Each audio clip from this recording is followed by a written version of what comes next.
Welcome to Indiana Sports Beat Radio, presented by Andy Moore Honda of Bloomington. Know your role and shut your mouth, you jabroni! Fires upfield into the end zone, and it's caught! Jelani Woods! Touchdown! INDY!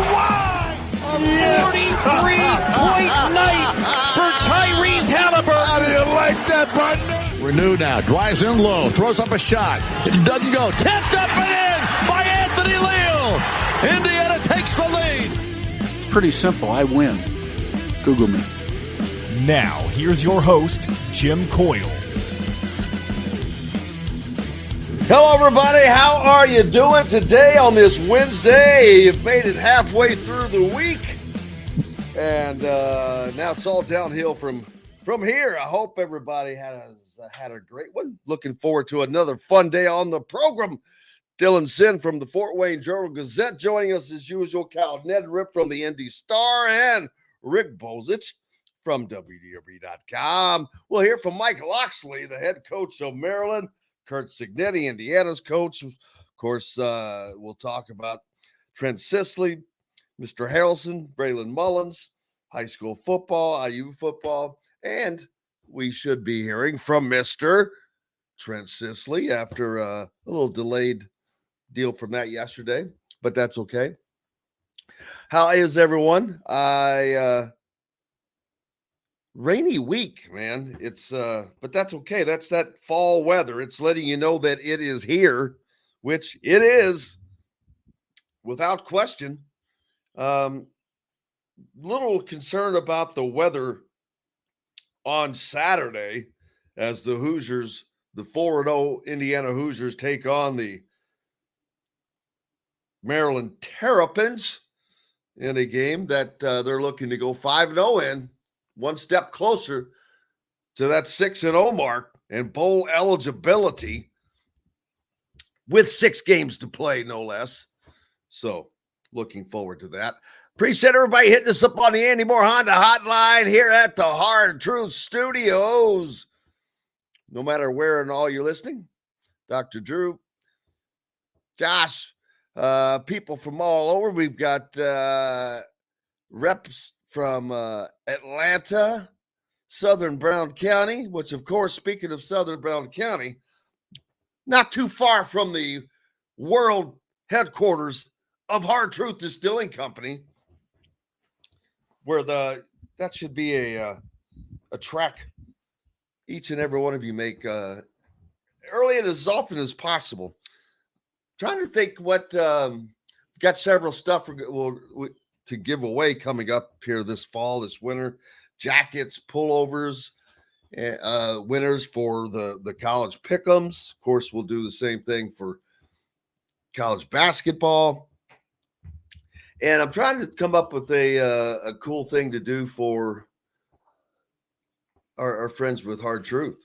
And, I've talked about it for those of you that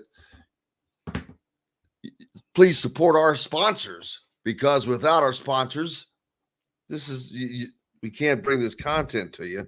And even with them, it's not always the easiest thing. But for those of you, anytime you make a purchase of a Hard Truth product, if you would take a picture and send it to me, I'm going to put you in a raffle each time. And each time is another entry. I'm going to put you in a raffle for a nice, maybe Adidas pullover or zip up with the ISB logo on it. So make sure you're supporting our sponsors, each and every one of them, where we're talking about Andy Moore Honda, of course, or any of the other great ones. Cheryl Sizemore, Dr. Reynolds down at Reynolds Family Dentistry in Sellersburg. It's down in Southern Indiana. This is a big day for Indiana basketball, by the way. They've just landed. They're just days from having landed Trent Sisley. Big time, big recruit, but it starts the ball rolling. And we'll get Dylan Sinn joining us in the next segment, and we'll talk about that, because one of the finalists for Jalen Harrelson services that will be announced today is Notre Dame and Michigan State right up there. Micah Shrewsbury doing a hell of a job recruiting, but I think that it just dawned on me, this is going to be if it goes like I think it's going to go, and that is with Jalen Harrelson committing to Indiana, in the same week, you're going to have Indiana beating Matt Painter and Purdue for a major in-state recruit, then Notre Dame and Michigan State for another major in-state recruit. Braylon Mullins, who was supposed to have a visit to Kentucky a month from now. Has that been canceled? Did I miss that? Because he put his 3 finalists out, which are Indiana, UConn, and Carolina. No Kentucky. So are you pulling a Juju Lewis here? He's not committed anywhere, but if that's your final 3, I'm going to assume that visit is off. But it could be not just become a triple crown for Indiana. Then you've got Eric Ribe, who I think Indiana has a solid shot to land him as well. And that would be, those 4 dudes would be a top 5 for certain, probably closer to a top 3 recruiting class. So we shall see how that goes. Let's go ahead and take our first break, and we'll get Dylan Sinn squeezed back in here as get back on the rotation. I think Dylan was not able to be with us last week. Rick Bozich was out last week, so it's good to get him back.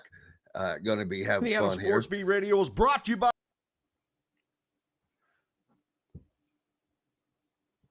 the fine folks at the Hard Truth Distilling Company, including Big Woods Restaurants. In the market for a new or used vehicle? Well, nobody beats the prices and selection of Andy Moore Honda in Bloomington. Right now, get a brand new Honda with no payments for 90 days. That's right, 2023 and 2024 Honda Pilots, HRVs, CRVs, Honda Ridgelines, payment-free for 90 days. Or get 0.9% APR financing for 36 months on a 2023 Honda Ridgeline. Go to AndyMooreHonda.com and get more to your door. If you're looking for a home in the Indianapolis area, you need Cheryl Sizemore from RE/MAX Advanced Realty. Cheryl Sizemore has over 2 decades of experience, and that could be the difference in you getting the home you want in today's tough housing market. Reach out to Cheryl Sizemore from RE/MAX Advanced Realty at Cheryl@IndyHomePros.com or 317-298-0961. Cheryl Sizemore from RE/MAX Advanced Realty. Let Cheryl Sizemore get you in the home you want today. Cheryl@IndyHomePros.com. Looking for someone to cater your next corporate event, family reunion, or tailgate? To some, a garnish may be nothing more than just a decoration put last on a plate. But in Bloomington, catering starts with Garnish Catering. Serving all of Bloomington and surrounding areas, Garnish Catering is waiting to help make your next event one to remember. Planning a great event shouldn't have to be stressful. Whether we quote you just for catering or a total event package, you can trust that you're making the right choice with Garnish Catering. Visit garnishcatering.com. That's garnishcatering.com. Garnish Catering is a proud partner of WOW Food Group. Whether it's a night out with the family, after work with colleagues, or catching the game with friends, Bubba's 33 is the place for you. Bubba's 33 offers a mouthwatering menu of selections that are all made from scratch every day. The portions are big, but the prices are small. And with over 50 big screen TVs, you'll never miss the big game. Bubba's 33, pizza, burgers, beer. Country living is just a swing away. It can be hard to find the exact home that fits your family's needs, so there couldn't be a better time to build a new home with Property Shore Construction. Now building exclusively south of Bloomington within the Stonecrest Golf Community. Choose from one of the gorgeous Stonecrest Signature Series house plans. We have several lots available with scenic views of the golf course. Contact Amy Rhoda with Revesco Real Estate for additional information. 812-583-0919 or go to mystonecrestliving.com. mystonecrestliving.com. That's mystonecrestliving.com for more details. Enjoy healthy, delicious meals at home without the hassle with the Fresh Fork. Chef-curated, ready-made meals delivered right to your doorstep. Proudly fueling IU athletes and now available to you with a menu that's always fresh and diverse, from hearty proteins to fresh salads. The Fresh Fork empowers you to make better food choices without compromising. Let the Fresh Fork help transform your lifestyle for a healthier way of living today at thefreshforkonline.com. Use promo code RADIO20 and get $20 off of your first order. Welcome back to Indiana Sports Beat Radio, brought to you by Hard Truth Distilling Company and Andy Moore Honda Bloomington.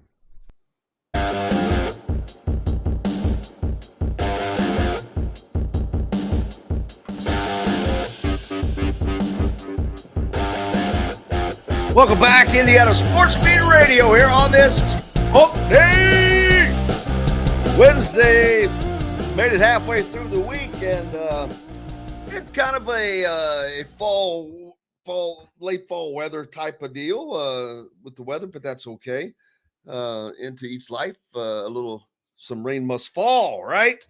High of today expected to get all the way up to 76 here in central Indiana. And that's what we're looking at for the next several days. But over the course of late Thursday, Friday, with 93% chance of precipitation. Saturday, 67%. I don't know what the timeline of that is as far as the weather. As Dylan Sinn from the Fort Wayne Journal-Gazette joined us. Dylan, I was just talking about the weather this weekend, at least for Indiana, looking like it's going to be a little wet, which wet footballs can become slippery. So that may alter how I see the scoring, and it maybe it doesn't have a bearing. I don't know. We'll certainly find out. But before I get there, some information just to pass along that I am receiving. I was just talking about the fact that this could be a gigantic week for Indiana. And on the basketball side, of course, they've landed the commitment of Trent Sisley from Montverde, former of Heritage Hills, which is a huge domino because it's the first domino of the fall. And that matters. You got to get it going. You got to get the mo going. And he's a good one to get it started because AAU teammates with Braylon Mullins. I don't know what the relationship with Jalen Harrelson is, how good that relationship is, but Trent Sisley was heavily recruited by Matt Painter. And, you want to talk about no one out-recruited Matt Painter on that as far as putting in the effort on Trent Sisley, and Indiana was able to pull that out. Jalen Harrelson, his finalists, down to Notre Dame, the other in-state power that you cover, in addition to Michigan State, which is a quasi-Indiana team, as they take as so many Indiana athletes and right up there north of the border.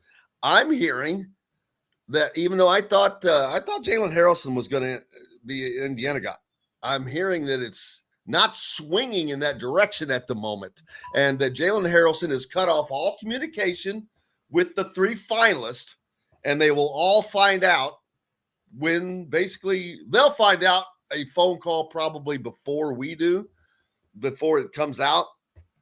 But the information that I was given, which doesn't mean it's rock solid, because sometimes they float misinformation on purpose, but that it's not trending towards Indiana's way, which is a little surprising. Yeah. No, I mean, like the way I kind of saw it shaking out was that he really likes Micah Shrewsbury. Like that's I've heard that all along, is that he is a really big fan of Micah Shrewsbury, even back when Micah Shrewsbury was at Penn State. Who is it? I'll be honest with you. Who is it? Yeah. So he likes Shrewsbury even when Shrewsbury was at Penn State, which is when that recruitment relationship started. So that was what Indiana was going to have to overcome, was that he really, really liked Shrewsbury. He said it in his kind of finalist statement, was they talk ball all the time. He feels like Shrewsbury, like he saw what Shrewsbury did with Jalen Pickett at Penn State, and he feels like he can be that kind of player. Now, he could also be a Jalen Hood-Schifino type player. And he obviously likes IU as well. I have not heard what you have. You might be a little bit more plugged in with recruiting than me. I have not really heard anything, quite frankly. They are playing this one very, very close to the vest. The reporting last week, I believe it was on 3 that had it down to a final 2 of Notre Dame and IU. So Michigan State is probably the 3rd team at this point. I have not heard good things about Michigan State's kind of NIL structure at this point, but it's a little bit it's really interesting. It would be a huge get for either IU or Notre Dame, obviously, but especially for Notre Dame, which is really trying to build here under Micah Shrewsbury. And they had a tough first season in large part because he was left with such a depleted roster. Basically, he had 4 scholarship players when he took the job, and so getting Harrelson would be a really, really good step in the right direction for the Irish, especially to pair him maybe with Marcus Burton next season. And you've got Mark Zachary, who's going to be coming into the fold there, another big-time get. People don't think about that because he's a football player for Notre Dame. Yeah. But let me tell you, he is a damn good point guard. And when we talk to Todd Leary, I'll bring that up again because he knows and respects how good Mark Zachary is. And he's going to be playing for Micah Shrewsbury up there. I've said all along, do not count out Micah Shrewsbury. The dude's coming to play. If you can recruit people to Penn State, you can recruit them to the Arctic. I mean, Penn State is is no man's land of basketball, and the fact that he was able to make it out of there, that's a badge of honor. I mean, it's like boom, go straight to not to jail, but to a hotel or something on the board, man. That and like I said, who doesn't like Micah Shrewsbury? He's a super good guy. He's a nice guy to deal with. He's doing a hell of a job. This state there is no place in America that is set up like the 3 powerhouses in Indiana of IU, Purdue, and Notre Dame, with former coach Mike Woodson, who played at Indiana, Matt Painter at Purdue, who did play at Purdue. Yeah, he played at Purdue. And then Micah Shrewsbury, who is from Jeffersonville originally. So if you got Southern Indiana there, went to high school at, was it Cathedral? Yeah. Went to high school at Cathedral in Indianapolis. He's got the middle of the state covered, and now he's at South Bend, so he's got the northern part of the state covered. So, I mean, you want to talk about just completely covering. What other state has 3 flagship schools that are great athletic programs and their coaches are from in-state? That just doesn't happen. No, and it's been really fun to see kind of. That's why I've been fascinated all year with how these recruitments are going to play out, because Sisley, Harrelson, and Mullins, all 3 schools were in on all 3 of those guys, and so I was really fascinated to see how that was going to end up playing out, what the relative strengths of those recruiting pitches were. And IU landing Sisley, I thought was huge. You're right. Purdue was in on him from the very, very beginning. They were able to, Matt Painter really, really wanted him. It's the type of player that Purdue has gotten and had a lot of success with over the years. And IU was able to get him, which is a huge get for IU, not only because he's going to be a great player for IU. I have every confidence that he is going to be a very, very good player for them, but also because he's not going to Purdue, right? This is the type of player that Purdue has beaten IU over the head with for the last 10 years. So it is one of those things where that is great for IU. Jalen Harrelson going to Notre Dame or IU, quite frankly, would be fantastic for the state. And then Braylon Mullins has IU in his top 3 as well that he released yesterday. So I think it's interesting that Purdue has done a really good job of recruiting over the years. Their recruiting rankings are not as high, but they have gotten guys that work for them. And I'll tell you, from seeing Purdue practice this week, their freshman class is full of guys that weren't ranked that highly, that are going to work for them. It's kind of uncanny what Painter's able to do. It's interesting that he missed out on all 3 of these guys, though. I thought he would get at least one of them, considering how active he is in all 3 recruitments and what they did. But didn't he come in late on? He came in late on. Late. He came on late on. And Harrelson, I thought. I thought they wanted Harrelson from the beginning. I maybe the relationship was slow to develop, but I know they wanted Sicily badly. I know that they were in on Mullins at the end. Not quite at the beginning. And Harrelson, I thought they were in pretty early on at least. So they wanted these guys, and it's weird. It's kind of weird to me they're not going to get any of them simply because of what they've done the last couple of years. But we'll see whether all three of those guys end up staying in state anyway. So it'll be interesting. Yeah, Braylon Mullins, of course, also releasing his final three, Dylan, and that was UConn, North Carolina, and Indiana. Pretty damn good company. Yep. But one exclusion there is Kentucky, and unless I have missed it, I have not seen that his upcoming scheduled visit for Blue Madness, whatever the hell Smurf Madness, Midnight Madness. Midnight Madness is what they call it. Yeah, it's their version of Hoosier Hysteria.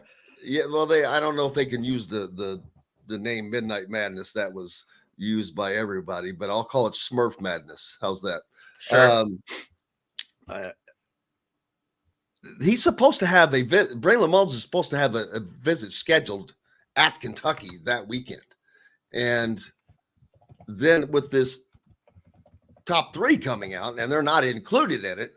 I'm like, okay, do we have a Juju Lewis situation here where you're committed someplace, but you're still going to visit other people? It's like going, how does that work? I've got a girlfriend, but I'm going to go out on dates with these other girls. That's okay though, but don't worry, you don't have anything to worry about situation.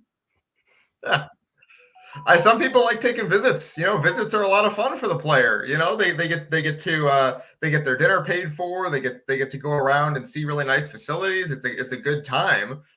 So yeah, a lot of people do just take visits and then stay locked in with their original commitment. It's just kind of a weird quirk of college sports.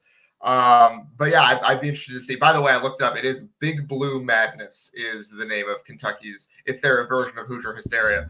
Yes. But I'm interested in seeing how that plays out as well, because like you said, yeah, they're not in his top three. His top three is very strong. Obviously, like you said, IU, UConn, and North Carolina, there's plenty to like in all three of those places. But yeah, Kentucky not being there but still having the visit schedule is interesting. Yeah, so we'll see how that plays out. I'm not sure how that is, but it's neither here nor there. But landing Trent Sicily was huge for Mike Woodson. It hit so many boxes. Southern Indiana kid. And, I go back to Trey Kaufman-Wren that Indiana lost him. And I'm telling you, I don't care what any Purdue fan says. That's just your fandom getting in the way of common sense. Indiana would not have lost Trey Kaufman-Wren had Archie Miller not been the coach of Indiana at the time. He was not going to come play for Archie Miller, and I've got to tell you, I don't blame him. And he made the right decision for himself. But if that happened again, now you've got Purdue coming into quote unquote Indiana country and pulling recruits out. You lose it once, you understand it was a situation with what was going on there. If it happens twice, now you've got a problem. And so, but they were able to overcome that. And that's a huge get because, like I said earlier, Matt Painter recruited his butt off to on Trent Sicily. He was there seeing him all the time. But that's how the cookie crumbles, as they say. But Purdue they're going to be so young. I mean, half of their roster will be underclassmen this season. You got 5 freshmen and I don't know, there are a couple, 2, 3 sophomores. Yeah. That's 7, 8 players right there. That's over half of your team are underclassmen. And one would think that sounds good. In this era of the portal, I don't know about that because if you lose a chunk of that, well, now you're portal shopping in different directions, which has not been an issue for most teams, although Purdue has not gone that route. That's not going to be long before I think that they do have to go that route. I think reality is coming just a little bit later to Purdue as far as people leaving at the end of seasons and all that. Hasn't happened yet. Maybe I'm wrong. I'm not saying it's because of Matt Payne or anything. I think it just hasn't happened yet. Just like Indiana had not landed truly an in-state recruit yet 4 years into Mike Woodson's tenure until now. Part of it was the situation. When he got here, they were late getting to guys, and then he was just trying to recruit the best team he could recruit. And then now with this class, it kind of fell into place, having the time and to develop those relationships with the Sisleys, with the Mullins, whether it's the Harrelsons. And now Eric Ribe. I think Eric Ribe is prime to end up at Indiana because they're in that perfect situation where Umar Ballo is just going to be in Bloomington for 1 year. He's more like a Khalil Ware type, but he's watching Khalil Ware about to start his rookie season in the NBA. He's watching Trace Jackson Davis about to start his is this his third season or second season? Second season, yeah. He's about to watch Trace Jackson Davis have his second season in the NBA. So he's looking at these guys that have come before him and saying, hey, I wouldn't mind taking that path. And it's not a bad path. And so Indiana could be in prime position to get him, although the portal to me is always just going to be a great way to go now. You personally, I'd rather recruit ready-made talent than a freshman who I am going to have to put all those resources in and then hope they stay. But it's weird. We're all I'm off on time right now, so I'm at the mercy of Skylar. Just pop up when I need to take a break here, brother, and just let me know that. But so it looks like it's time to take a break then. All right, we'll do that. Dylan Sinn from the Fort Wayne Journal-Gazette with us. When we come back, we've got football to talk about as the Big Ten rolls on this weekend and the games start to really matter. We've gotten past and through the non-con portion of the schedules, and it should be Big Ten games from here on out. We'll talk about both Purdue, Indiana, and Notre Dame as the Irish, big game coming up for them as they welcome in the Fighting Cardinals of Louisville this weekend. We're back with more to the Hard Truth Studios right after this. This segment is brought to you by the Rusty Gator in Bedford, where oceanic flavors meet southern charm. If you're looking for a home in the Indianapolis area, you need Cheryl Sizemore from RE/MAX Advanced Realty. Cheryl Sizemore has over 2 decades of experience, and that could be the difference in you getting the home you want in today's tough housing market. Reach out to Cheryl Sizemore from RE/MAX Advanced Realty at cheryl@indyhomepros.com or 317-298-0961. Cheryl Sizemore from RE/MAX Advanced Realty. Let Cheryl Sizemore get you in the home you want today. Cheryl@indyhomepros.com. Whether it's a night out with the family, after work with colleagues, or catching the game with friends, Bubba's 33 is the place for you. Bubba's 33 offers a mouthwatering menu of selections that are all made from scratch every day. The portions are big, but the prices are small. And with over 50 big screen TVs, you'll never miss the big game. Bubba's 33, pizza, burgers, beer. Country living is just a swing away. It can be hard to find the exact home that fits your family's needs, so there couldn't be a better time to build a new home with Property Shore Construction. Now building exclusively south of Bloomington within the Stonecrest Golf Community. Choose from one of the gorgeous Stonecrest Signature Series house plans. We have several lots available with scenic views of the golf course. Contact Amy Rhoda with Revesco Real Estate for additional information. 812-583-0919 or go to mystonecrestliving.com. That's mystonecrestliving.com for more details. Know a team or group needing a fundraiser? Boost Fundraising raises more money faster and offers the most unique and user-friendly online fundraiser in the nation. Your team receives personalized fundraising pages for each team member. Free team-branded promo gifts shipped to each donor. Boost Fundraising does it all. Sports teams, marching bands, charity causes, and community groups. groups. Go to boostfundraising.com and be sure to enter the promo code COYLE, that's COYLE, to receive a discounted fundraiser. Looking for someone to cater your next corporate event, family reunion, or tailgate? To some, a garnish may be nothing more than just a decoration put last on a plate. But in Bloomington, catering starts with Garnish Catering. Serving all of Bloomington and surrounding areas, Garnish Catering is waiting to help make your next event one to remember. Planning a great event shouldn't have to be stressful. Whether we quote you just for catering or a total event package, you can trust that you're making the right choice with Garnish Catering. Visit garnishcatering.com. That's garnishcatering.com. Garnish Catering is a proud partner of WOW Food Group. In the market for a new or used vehicle? Well, nobody beats the prices and selection of Andy Moore Honda in Bloomington. Right now, get a brand new Honda with no payments for 90 days. That's right, 2023 and 2024 Honda Pilots, HRVs, CRVs, Honda Ridgelines, payment-free for 90 days. Or get 0.9% APR financing for 36 months on a 2023 Honda Ridgeline. Go to AndyMooreHonda.com and get more to your door. This segment is brought to you by Hoosier Hanks East.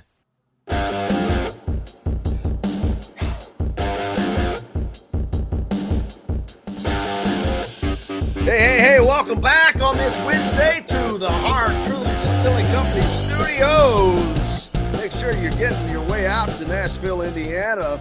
Beautiful Brown County. What a great time of year to go down there. I know you've been there before, Dylan. Have you taken the beautiful wife to Hard Truth Distilling there in Nashville yet? I have not yet, but I probably should at some point. That should be on our list. I love Nashville. It's a great place. So there's no should. There should be no there's no should in that sentence. Although to be fair, Dylan lives in Fort Wayne, so it's a little bit of a hike for me.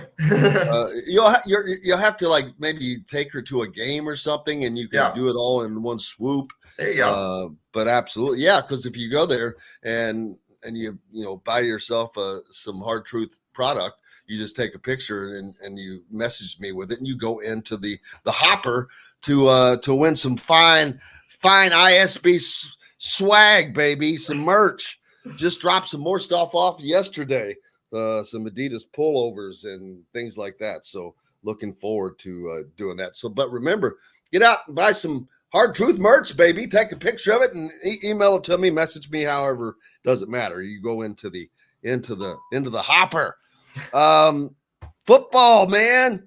We are talking some serious football, and I'll talk Notre Dame first. Rick Bozich will join us later. He'll down there as well. But I don't think Louisville is as good as people think they are. I don't think that they're as good as they are ranked.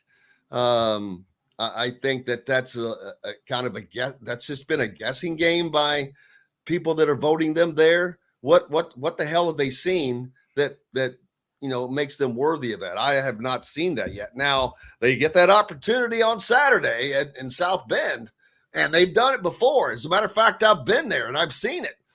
But Notre Dame is under the gun. They know that they have no margin for error. I don't think that they're just going to try to win games from here on out. They have to kind of make statements, especially this is an opportunity that if they can not only win this game, but kind of punch Louisville around a little bit, they can regain some of their swagger. Yeah, absolutely.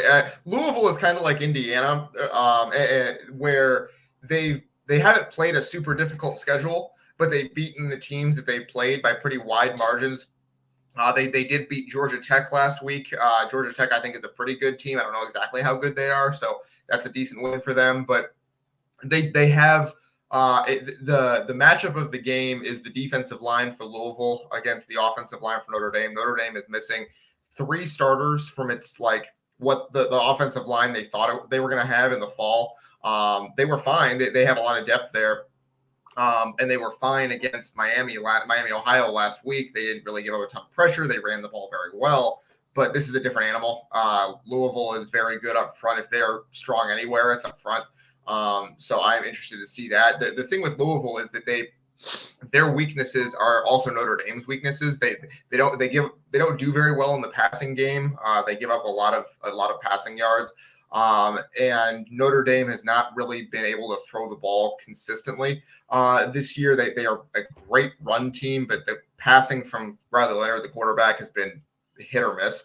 And so that they're going to need to put the ball down the field at some point in this game. They did that a little bit against Miami. I'm not sure exactly how much they're going to be able to do that here. So that is kind of the difference in the game for me, is whether Notre Dame can do that on a consistent basis. It would be a big win for Notre Dame. I think that you go in there, you try, as you said, to push Louisville around a little bit. You show that you are still the team that people thought you were before the season, and you start trying to slowly climb back up the rankings, and see where you finish out. This is their toughest game remaining until they play USC at the end of the season, as it's shaping up right now. Army and Navy look really good right now, but those are service academies. Obviously, it's not going to be the kind of the kind of matchup that is going to generate a ton of attention. So this is their best chance to really make a national statement until they play USC at the end of the season. Unfortunately for Notre Dame, this game is not on TV, so it's a Peacock only game. So it's still on television. Well, it's not on NBC like their games. It's not on national. Yeah. It's not on national television. Yeah, I mean it's on streaming. You can't, unless you have Peacock, you cannot watch this game. So they're not going to be able to win as many hearts and minds as they would like. But you go out there and win. It's a very nice win over a team that theoretically right now is ranked ahead of them in the top 25. This is kind of. Yeah, I'm going to and if Louisville wins, here's the thing. If Louisville happened to win that game, then they get catapulted up even further. And that's the one thing I guess just because I have a different opinion on things, but when I do on some of those teams, I look at it, I'm like, okay, how is this not common sense? Oregon has not shown a damn thing to me to be considered a top 10 team. Not yet. Maybe they are, and maybe they do, but they have not yet. So why in the hell are they, shown to be a top 10 team? I guess they've got to put somebody there, but I hate early season polls. They're just stupid. It's tough. Yeah.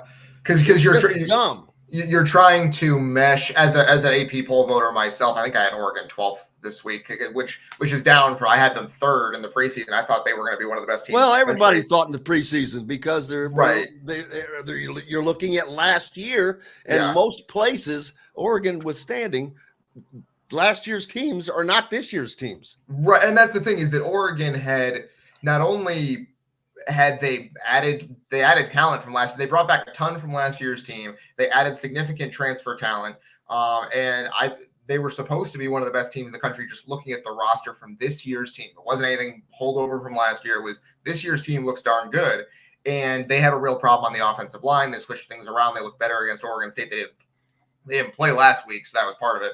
But I'm interested in seeing how that works going forward. Because what you're trying to do, the way I do it early in the season, and I think that this is the way a lot of people do it, is it's so hard to rank these teams because there's so many teams that look good against weaker competition. Some teams look good against great competition.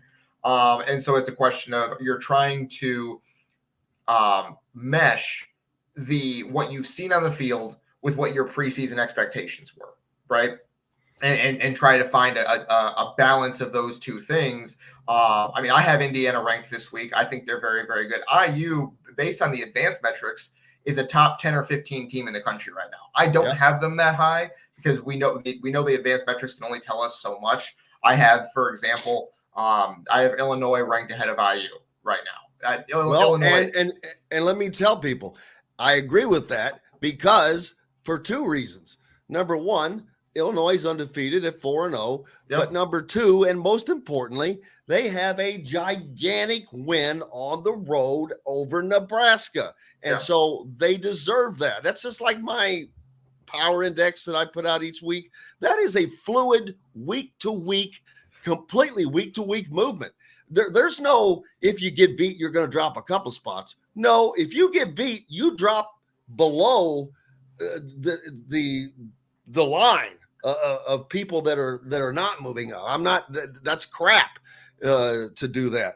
Now, a team that kind of surprised me over the weekend, I think they got a little luck, but you have to have luck in some things, and I get that. So, but Michigan, boy, USC had that game won. They give up that gigantic 50-yard, 60-yard run, however that long run was, which, gee whiz, that sunk them. But that's going to alters everything, because Michigan would have been eliminated from thought of college football playoffs, a Big Ten championship hopes, all of that. Now UCLA is on the chopping block. They're on the clock, baby. You've got one more potential loss you could take, but that would have to be against Ohio State or somebody like that.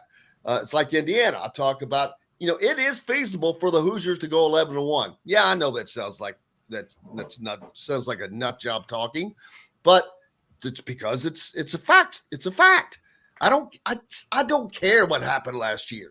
I don't care what happened last decade. I don't care what happened in 19 whatever. I don't give a crap. A lot of IU fans are saying, yeah, well, Well, you know what? I didn't go to school yesterday. It's been quite a while. I've seen a lot of football as well. So, but it's irrelevant. It wasn't this program. It wasn't this staff. It wasn't this team. And none of that has any bearing on what Indiana will do. Yeah. The schedule does. Yeah, absolutely. And that's the thing is that all we can do is look at the roster for this year, right? Like the roster this year has looked very, very good. I was a little bit concerned with some of the stuff that happened with the defense last week against Charlotte early in the game. I thought they did a good job of adjusting. And I do wonder, like you said, with the weather last week, the weather this coming week, because Maryland likes to throw the ball around the yard. Billy Edwards leads the Big Ten in passing yards right now, I think. So that could be interesting. IU has obviously shown that it can move the ball on the ground at least a little bit, so that helps. I do think I know that there is the people you're talking about where it's IU, and there is a sentiment of that among the fan base. They don't want to get too invested, and I totally understand that. You've been burned before. You don't want to get burned again. But I just think that's not really that's not how you should be a fan. And that's presumptuous on my part to tell people how to be a fan. I get it, but really, like, this is a good team. I think we can safely say that. We don't know exactly how good they are yet. We don't know how many games they're going to win, but this is a good football team in Indiana. It's the best team Indiana's had in quite some time. And just enjoy that. Just enjoy having a good team. Be excited for your team to play every week. Don't be looking around the corner for the fall all the time, right? I spent years doing that with Michigan. I'm a Michigan fan. I've been a Michigan fan my whole life. I spent years doing that, like, what's going to happen at the end of the season? This is a good team, but can we beat Ohio State? Probably not. It's going to be embarrassing. Okay. Yeah, and so I'm sorry. One. Right? It's so much more fun when you just think, all right, if we win, we win. If not, and I just think that is it makes things more enjoyable when you're not looking around the corner for the next collapse, right? Because IU's going to lose games this year. I think we can safely say that they're not going to go 16-0 and win the national championship. But that doesn't mean that you can't enjoy the games as they're happening. You have to be looking around the corner and saying, when are they going to fall? When is the fall going to happen? I'm ready for it. I have been preaching that. I've been preaching that all week, and I guess I need to write it, because when you just say it, people don't seem to get it. But I have sent out tweets that are to the same effect. I'm like, okay, so you're going to go, I know they're 4-0, but they're not going that next. Well, I know they're 5-0, but they're not going. Well, I know they're 6-0, but I'm not yet. Why? Why are you doing that to yourself? You if you're a fan, you want success, you get success, and now you're just trying to keep it at bay because you don't want to be disappointed. So that's like I'm going to ignore Christmas for all these times in a row because I didn't get what I wanted one year or whatever. I mean, not 1 year, but it doesn't matter. Why not enjoy it? Why not take it in? It's what it's about. It's college football is a unique situation where you've got everybody tailgating and it's the fall. There's just so many things to go into it. And now not only do you have all of that, you have not only a successful team, but a team whose success is not done yet, who is going, the success will end up with a very, very good result at the end of the year. Worst case scenario, Indiana's going to one of the best bowls they've been to. At the very minimum, I think this team wins 9 regular season games. That's a minimum for me now.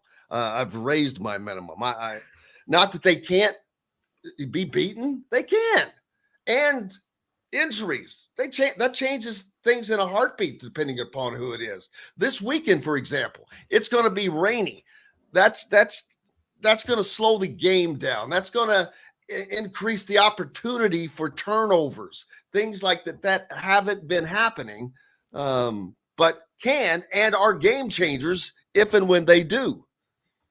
Yeah, absolutely. I mean, IU has not turned the ball over all season, which is one of the craziest stats that I can remember. In 4 games against, they haven't played great teams, but they've played 3 teams that are at least competent FBS programs.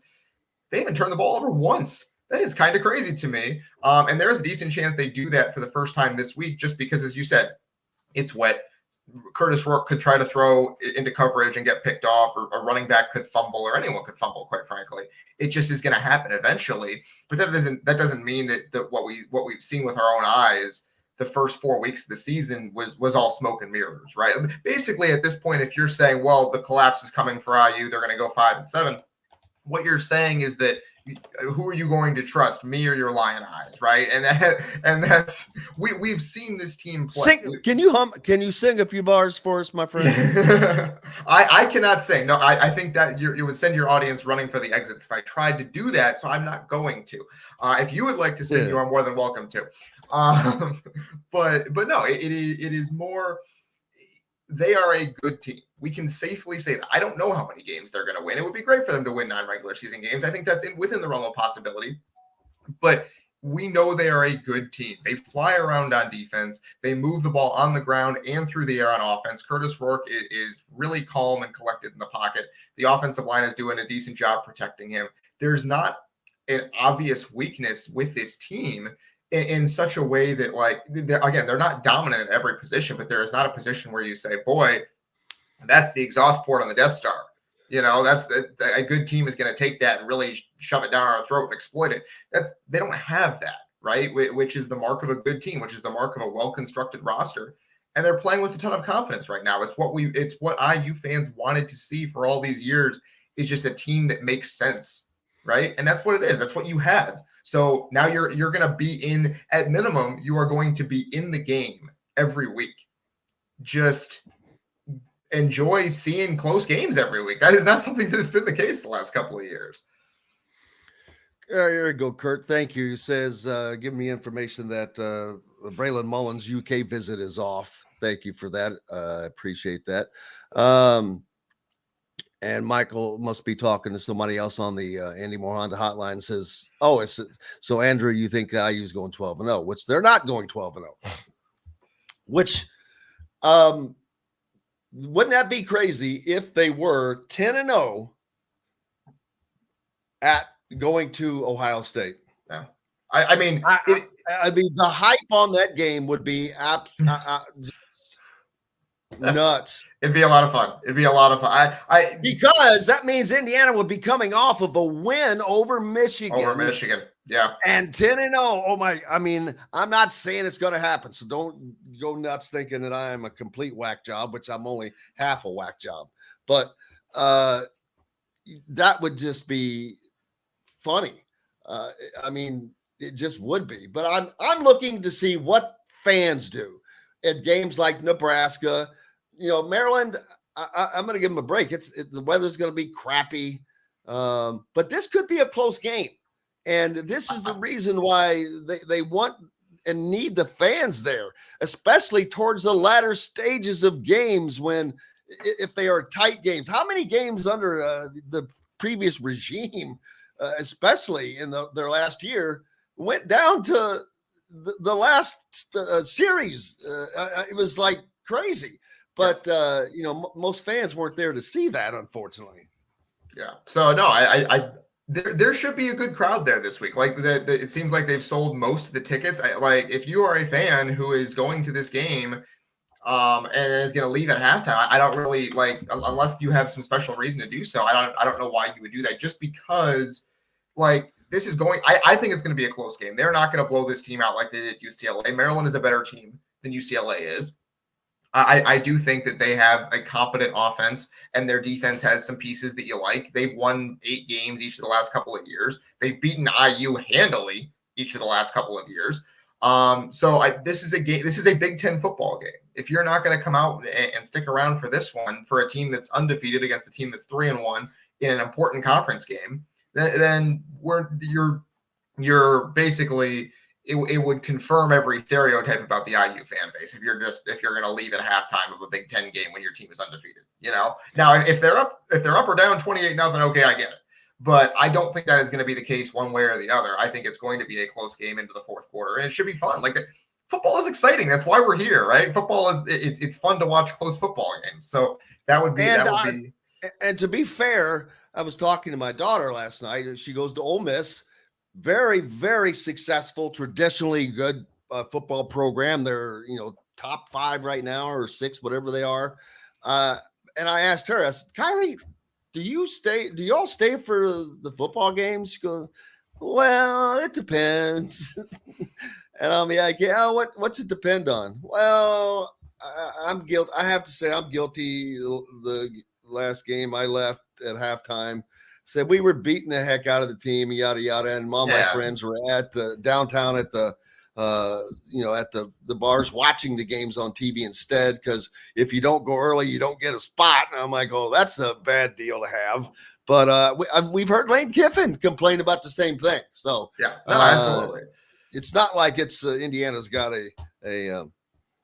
got that locked down. What's up next for you, brother?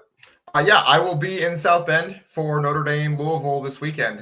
Very excited for that. I think we're going to learn a lot about both of those teams, which should be a lot of fun. And then obviously just preview work and high school football on Friday, as always. A big Friday night coming up. Of course, Fort Wayne. There's lots of good teams. What's the big game up in Fort Wayne this weekend? That is a great question that I should probably ask my wife, who is the sports editor at the Journal-Gazette, the high school sports editor at the Journal-Gazette. So she probably knows more. She probably knows more than I do. But this is a big week for football across the Fort Wayne area. We have plenty of good teams.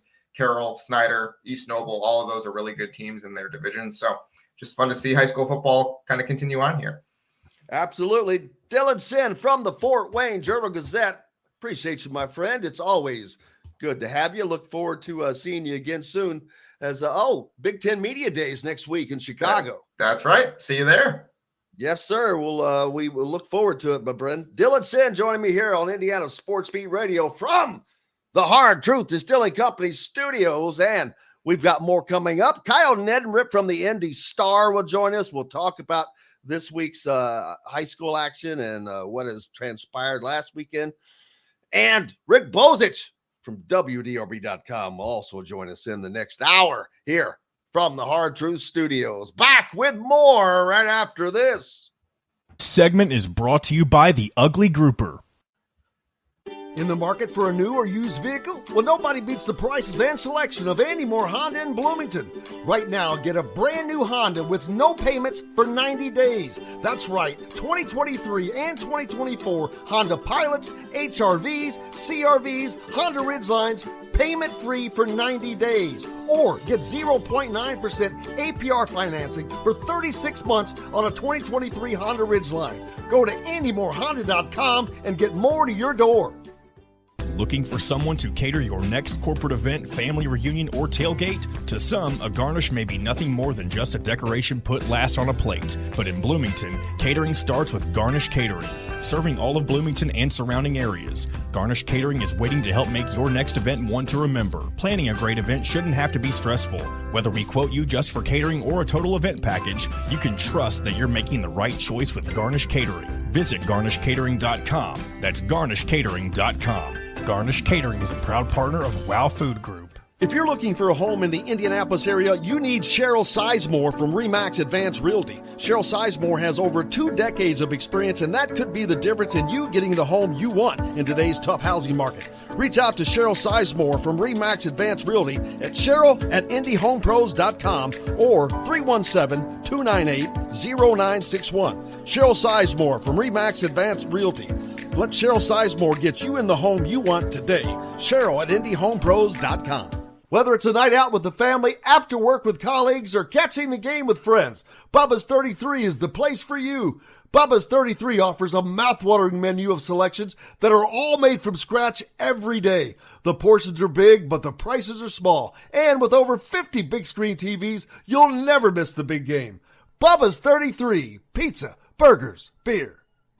The Ugly Grouper, located on beautiful Anna Memorial in Florida, is the place to be, and not just because they have unforgettable meals, including locally sourced seafood.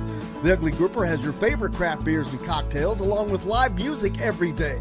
The Ugly Grouper is family-friendly, able to host private parties, and has the biggest grouper you've ever seen. The Ugly Grouper is the place to be on Anna Memorial in Florida. Tell them Indiana Sports Beat sent you. Go to theuglygrouper.com for more information.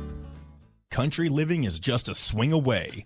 It can be hard to find the exact home that fits your family's needs, so there couldn't be a better time to build a new home with Property Shore Construction. Now building exclusively south of Bloomington within the Stonecrest Golf community. Choose from one of the gorgeous Stonecrest Signature Series house plans. We have several lots available with scenic views of the golf course. Contact Amy Rhoda with Ravesco Real Estate for additional information. 812-583-0919 or go to mystonecrestliving.com. That's mystonecrestliving.com for more details.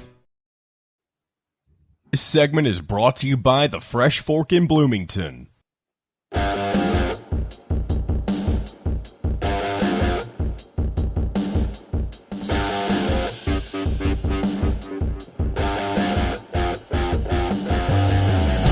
Welcome back, Indiana Sports Beat Radio, coming to you from the Hard Truth Studios on this Wednesday. And unfortunately for Indiana fans, some hard truth may be that the Hoosiers do not land Jalen Harrelson. We'll see as his announcement coming out today, pretty much right after we finish airing on the most stations across the network. But yeah, I mentioned it earlier. Sources to me have indicated that Jalen Harrelson has cut off contact with his 3 finalists heading into today's decision announcement. The belief is that Notre Dame is trending, and the teams will learn only shortly before he makes the call. So there's that. Thought that that was going to head in IU's way, but it looks like that's not the case. I don't know if that has something to do with Braylon Mullins, because Braylon Mullins is a shooter. I mean, Harrelson is such a unique animal that it's boy, he's 6'7" and has played point guard and has shooting guard, and I mean he could play the 3, he could play the 1, 2, or the 3. That you don't get guys. I mean, that's like Magic Johnson-esque. You don't get that a lot. You have a lot of guys that are multidimensional. Trent Sisley, one of those multidimensional, who could play the 3 or the 4, which is great for them. So we'll see. Hopefully Kyle Neddenriep can join us, because I was looking forward to talking about. He has covered each and every one of these guys.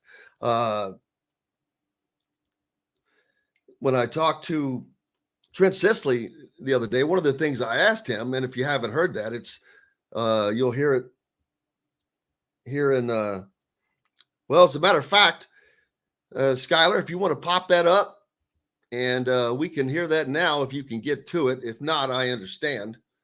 But if we can, I'd love to roll into that so we can hear what our man Trent had to say.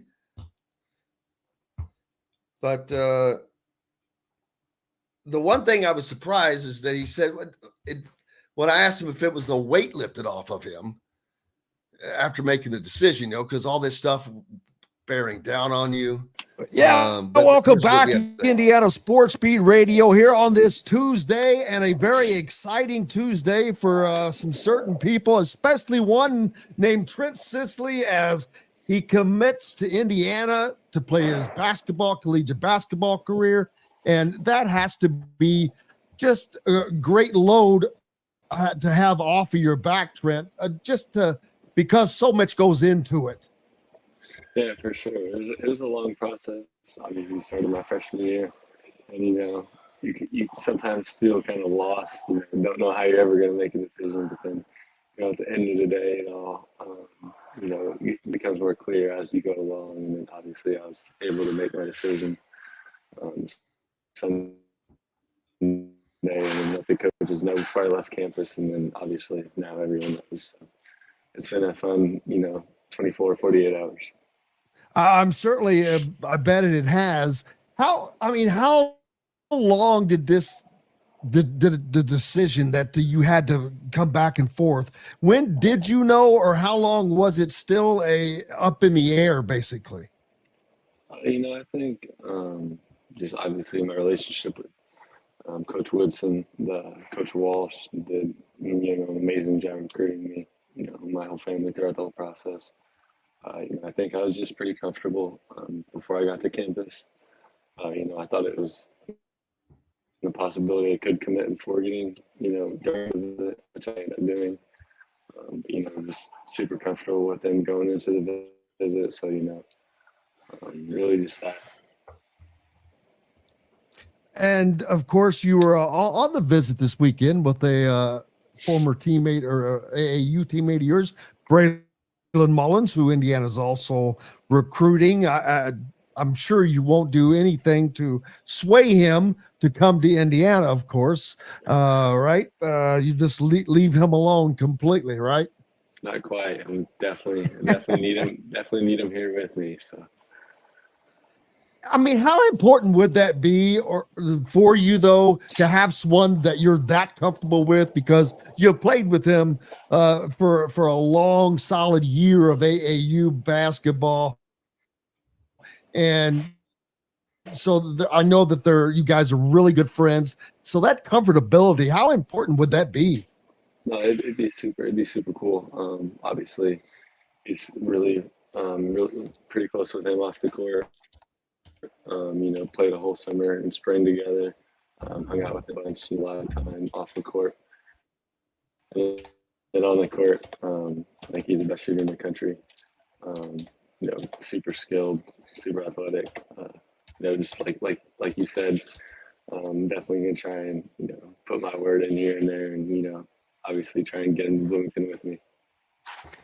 I'm sure your parents are very excited just for you, period. No matter where you would have gone, of course, they're excited for you. But to have it done, and you have a brother and a sister that's in school at IU, so that makes things a little easier for them, no less, not having to travel anywhere else besides Bloomington to visit their kids right now. But I'm sure they're extraordinarily happy once your decision was made.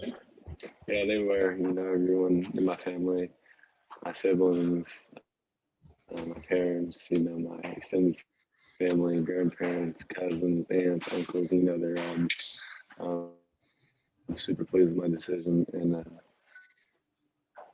super proud. There was Trent Sisley, who commits to Indiana a few days ago, and joined now by Kyle Neddenriep, the Indy Stars high school beat writer. He's covered all these guys for a number of years, Trent Sisley when he was at Heritage Hills, of course, Jalen Harrelson while he was at Fishers, and still covering Braylon Mullins, who is at Greenfield Central. Kyle, first of all, thank you again, as always, for joining us. No problem. Big week for Indiana high school basketball is the triple crown of the talent in this state this year. Mullins, Sisley, and Harrelson. Of course, there's other very, very fine players, don't get me wrong. But these are the three that are making the biggest noise right now. Indiana gets a somewhat surprising commitment to a lot of people of Trent Sisley over Purdue. We'll talk about that. I was thinking that Harrelson was looking good for Indiana, but everything I'm hearing now is trending more towards Micah Shrewsbury and Notre Dame, and which would be a major get for Micah Shrewsbury. And then, of course, Braylon Mullins, his announcement coming forth with a visit to Kentucky having been canceled, and his finalist being UConn, North Carolina, and the Hoosiers.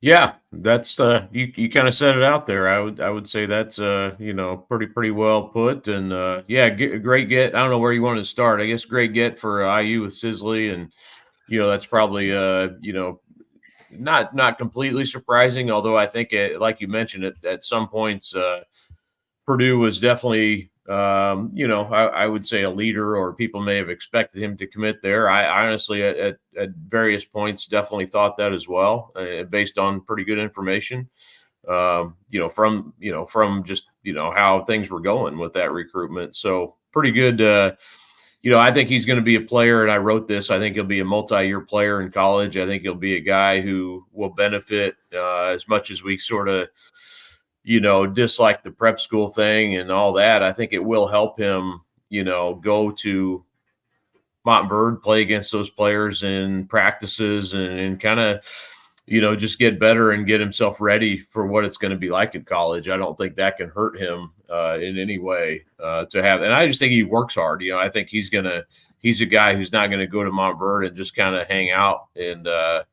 just be there. He's a guy who I think, because of making that transition from Heritage Hills to what he's going to at Montverde, is really wanting to take advantage of that. And hey, I get to play against these guys every day. So I think that, from a standpoint of how he's going to fit in next year and beyond at IU, I think that's, that's going to be important for his progress and potential and all that. So, but yeah, I mean, obviously a very good get. I know he's, excited and, looking forward to that opportunity. Always been an IU, Southern Indiana, IU probably way back when he was first starting high school. I think we all maybe expected it to end like this, and it did. And there have been some detours as every recruitment goes, but I think this is ultimately where he landed, is maybe where we all thought it was at the beginning. Yeah, and I, like I said, Jalen Harrelson, we'll wait and find out where that goes. But, man, what an incredible get that would be for Micah Shrewsbury if he is able to land a top 10 player of Jalen's caliber, that along with already having Mark Zachary going to be playing for him, just that's kind of a freebie. But I knew this is no surprise, but he's putting it together. He's going to have to be contended with as a recruiter in this state going forward.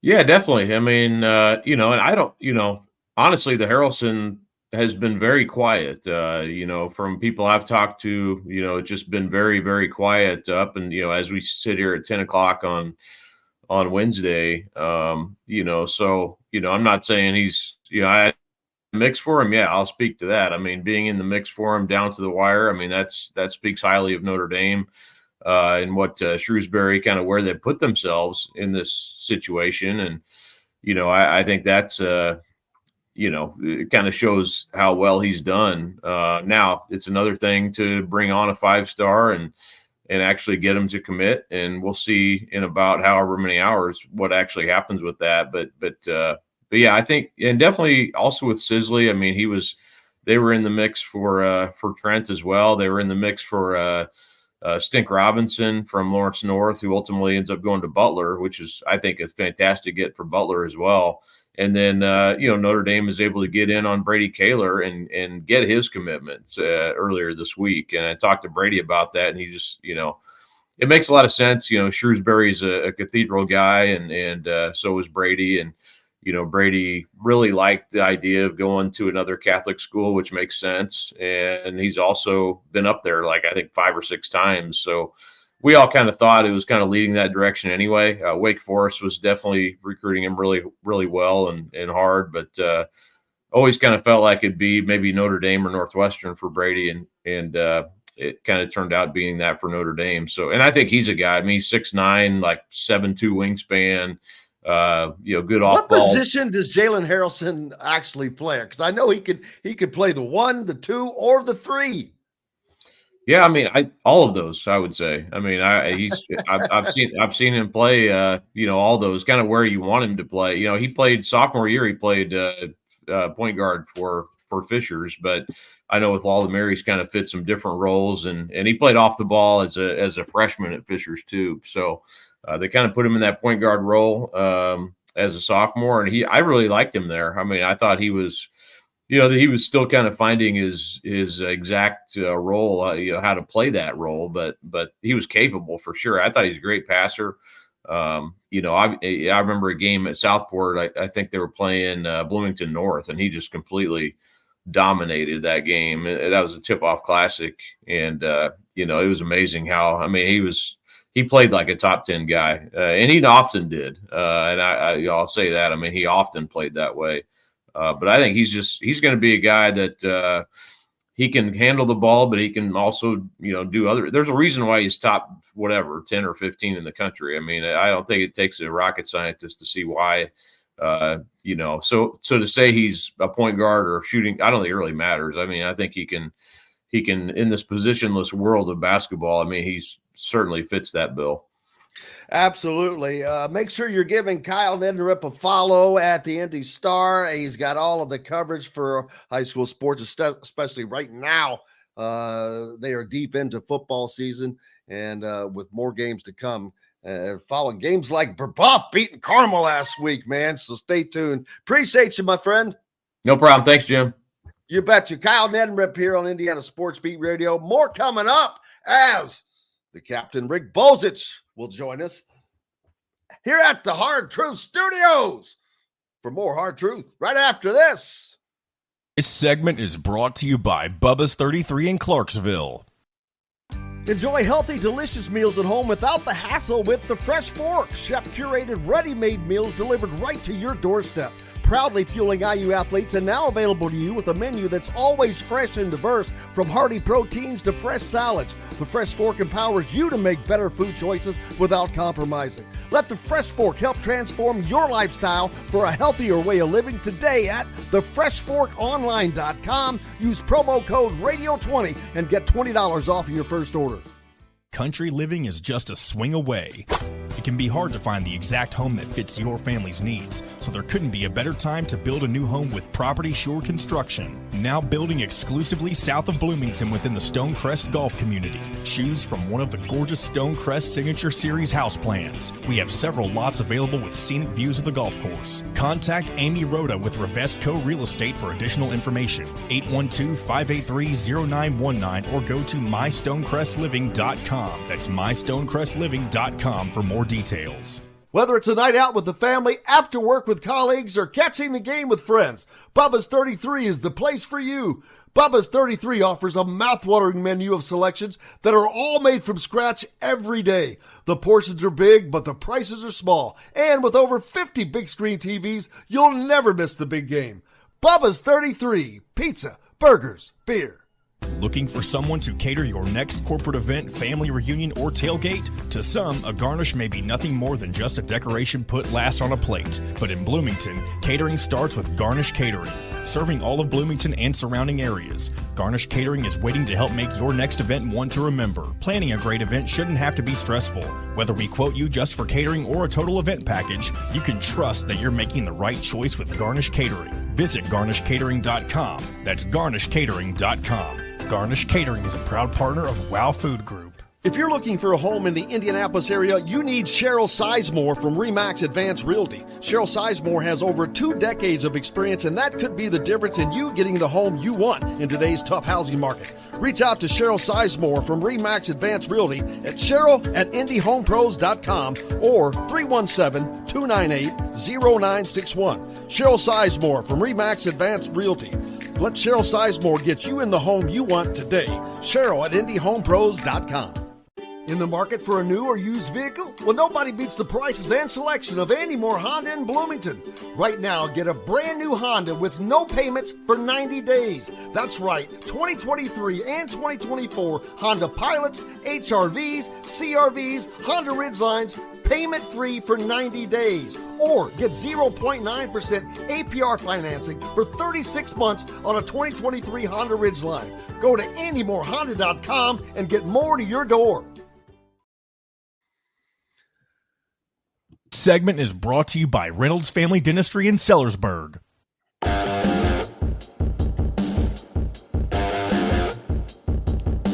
Welcome back. It is Wednesday here at the Hard Truth Studios. Jim Coyle with you as always, and now joined by the Captain Rick Bozich from WDRB.com. Rick, how are you, sir? Doing good, Jim. How are you doing? Good. How are things at home? I know you've been the convalescent aide here. Are you doing a good job of that? Depends on who you ask. And when you ask. It's day 13, and today was the first day she actually went out and got in the car and drove. So well, good. How about this for Craig? There's nothing to do with any of the teams that we'll talk about, but UNLV's quarterback, Matthew Sluka, UNLV is 3-0 right now. He is done for the season. He shut his season down. I'm going to redshirt and hit the portal because, in his words, certain representations made to me by the school, which were not upheld after I enrolled. Boom. That's like somebody sitting out for a contract dispute. Yeah, that's exactly what it is. And I think we're going to see more of it. I noticed Louisville plays Notre Dame this week. And I noticed earlier this week that Notre Dame had a defensive back who played the first 4 games, who's gone in the portal, and he's not going to play the rest of the year, and he's going to transfer so he can play somewhere else next year. I don't think he was a starter. He was a backup. But, he announced he was done for the year. He reached the red shirt minimum, and he was out of there. So it's like, why not finish? I guess if you're not playing, you don't want to put the effort in. But to me, if I'm a coach and you quit on your team after 3 games or whatever, I don't want you on my team.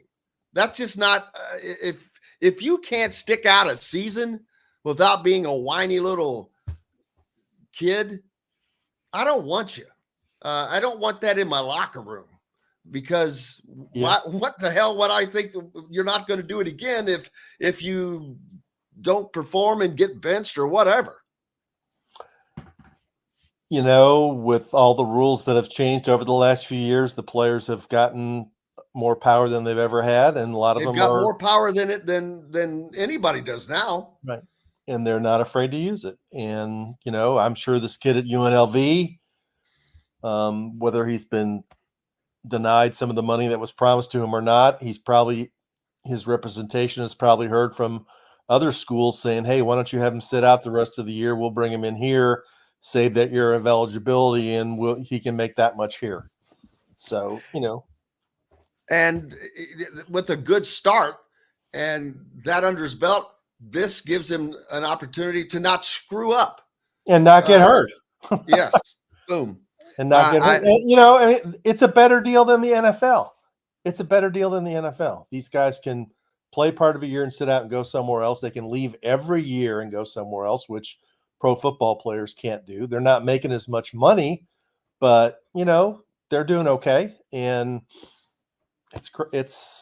I don't know how we're ever going to get any guardrails in in a few areas. I mean, we're not going to go back to the way it used to be of, you play for room and board and whatever kind of handshakes you can get from boosters, but we need to have some kind of guardrails here where the roster churn to me is a turnoff of every year.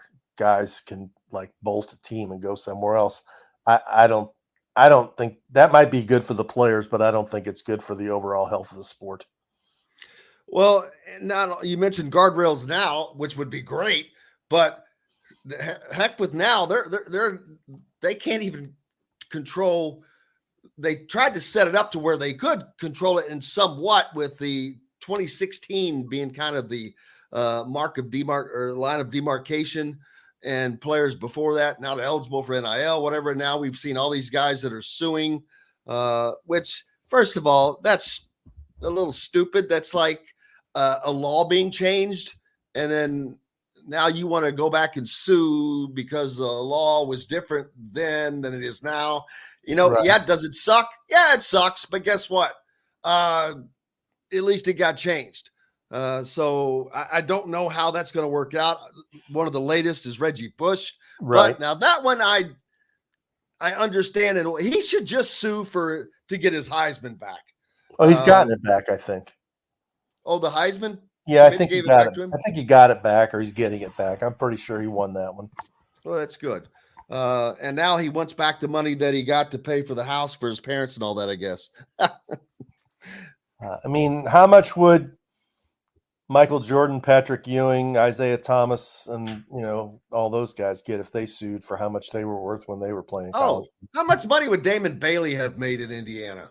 Yeah, I mean, that just crazy. Oh well. Luke Becker was another one. I mean, yeah, very, very popular players. But so big week right now for Indiana basketball as Mike Woodson lands his first major and first true in-state recruit in Trent Sisley. Another opportunity coming today, but all indications that are coming to me are that Micah Shrewsbury is going to get his first big-time recruit in Jalen Harrelson from La Lumiere, formerly of Fishers High School, which would be a major get for Notre Dame. But that's the scuttlebutt that I'm hearing. I really haven't heard. I heard it was either Notre Dame or Indiana. I've heard back and forth. Wouldn't surprise me either way. I mean, obviously he likes Indiana. He's been down there a bunch of times. He's got family members that have gone there, but he also really has a good relationship with Micah Shrewsbury, who's worked hard to develop it. And being up at LaPorte, you're closer to Notre Dame and to a bunch of Notre Dame games because of the proximity from LaPorte to South Bend. So we'll find out tonight at 7, and then the weight moves to what? Braylon Mullins and Eric Reeby and Michael Brown, I guess, who I think is in Louisville right now on his visit, and then going to Kentucky this weekend. Is it Reeby? Is that how you pronounce it? Reeby, I'm not sure. See, I don't know either. That's why that's a different. I'm like, I'm going to say it. I've been saying Ribe, and someone asked me, "Oh, is that how you say it?" I go, I don't know. I said, but I'm going to say it until somebody corrects me because I don't know. Eric. See, that's why you get the big bucks. Smart man. But yeah, that's a major hit for Indiana in a positive way, landing Trent Sisley, because they beat Matt Painter and Purdue, who recruited the hell out of Trent Sisley. So that is also a great get for Mike Woodson. It solidifies Indiana's footprint back in Southern Indiana again. And I'll tell you this, an Indiana coach told me, this is before the commitment, I don't want to have to play against him for 4 years. That was a direct quote. And he is just that. He's a 4-year type player who is going to get better each and every year and be an extraordinarily valuable member of your roster. There's a lot of things to like about Trent Sisley. One is he grew up an Indiana fan. He wants to be there. 2, he's a coach's son, so he's got all the fundamentals down that coaches' sons normally have. 3 is he's obviously committed to getting better because he left his senior year at Heritage Hills High School to go play at Montverde against better competition to get himself ready for college. And 4 is he's sort of the versatile type player that Indiana needs to add to its roster. A guy who can play on the perimeter and make 3-point shots, but also has a decent post-up game. So, it's a big get for Mike Woodson. And as you mentioned, it's good for Indiana to get in-state kids. The fan base likes to see Indiana kids on the team, just like Purdue fans like to see Indiana kids on their team. And I mentioned Jalen Harrelson trending towards Notre Dame. That would be just big for Micah Shrewsbury and Notre Dame, because Notre Dame, not known as a basketball school, had some great runs under Digger Phelps and then again under Mike Bray, but they have not reached that elite level. Micah Shrewsbury is in a state where there's talent, and now if he lands Jalen Harrelson, will show that they can not only get talent, they can get talent from Indiana, and they can get talent in the NIL era, which a lot of people think that that's not the case for Notre Dame. Yeah, and earlier this week they got Brady Kohler out of Indianapolis Cathedral, so that's 2 in-state kids if they do end up getting Harrelson. Yeah, Shrewsbury's very well respected. He was respected when he was at Purdue with Matt Painter. He was respected because of his time that he spent with Brad Stevens and at Butler and at the Celtics. And he also is a guy known for coaching, modern offense. And when I saw Notre Dame come down here play late in the year against Louisville, they carved him up, and I was very impressed. And he's great with the media too. So Shrewsbury's got a lot of things going for him. And then, of course, could be big losses for Purdue as they lose out, if they lose out on which they've already lost out on their big attempt at Trent Sisley, then Jalen Harrelson and Braylon Mullins, which they are likely to lose out on all 3 of those major gets. They had a good recruiting class last year, but I think Painter's going to have to go to the portal anyway, because his team is going to be so young. Half of his roster are underclassmen this season. Yeah, Harrelson and Mullins have already eliminated Purdue, so they're not going to get any of those guys. So I'm sure Matt Painter always does a good job of finding guys who fit his system. He'll be fine. He's recovered from the loss of really good players in the past, so I'm sure he has a plan.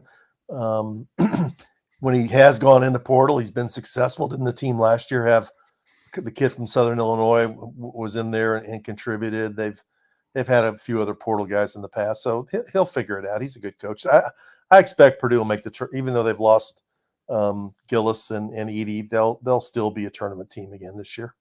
Oh, I think they make the tournament. I think that they're a top 4 Big Ten team probably, which makes them a team to reckon with. But I don't see them winning the Big Ten. Hey, we're going to take a quick break so we can switch gears here. And we'll be back to the Hard Truth Studios with Rick Bozich from WDRB.com. Make sure you're giving him a follow.